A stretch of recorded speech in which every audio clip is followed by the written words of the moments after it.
નમસ્કાર મિત્રો, અમારી ગુજરાત ખબર ચેનલમાં તમારું સ્વાગત છે। મિત્રો, દેશ દુનિયાની તાજા ખબર જાણવા માટે અમારી ચેનલને મિત્રો તમે અત્યારે સબસ્ક્રાઇબ કરી દેજો। અત્યારે હાલની સૌથી મોટી અને દુઃખદ ખબર સામે આવી રહી છે।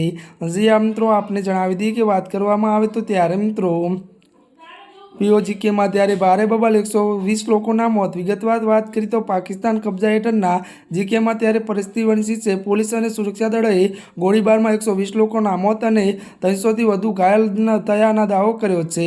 મળતી વિગતો વાત કરવામાં આવે તો ત્યારે મિત્રો પાકિસ્તાન સરકારે જો કે મિત્રો એટલે કે પીઓજીકેમાં ત્યારે વિધાનસભા બેઠક બહારના લોકો માટે અનામત રાખ્યા બાદ અશાંતિ ફેલાઈ હતી। સ્થાનિક ત્યારે લોકોએ વિરોધ કર્યો હતો, જેના પરિણામે પોલીસ કાર્યવાહીમાં એક વ્યક્તિનું મોત થયું છે। તો વધુ મળતી વિગતો વાત કરીએ તો સ્થાનિક લોકો વિરોધ કર્યા ત્યારે સુરક્ષા દળોએ મોટા પાયે ગોળીબાર કર્યો હતો। અત્યારની આ સૌથી મોટી અને દુઃખદ ખબર મળી રહી છે। આજના માટે બસ આટલું જ। અમારી ચેનલમાં નવા હોય તો અમારી ચેનલને લાઇક, શેર અને સબસ્ક્રાઈબ કરી દેજો। ધન્યવાદ।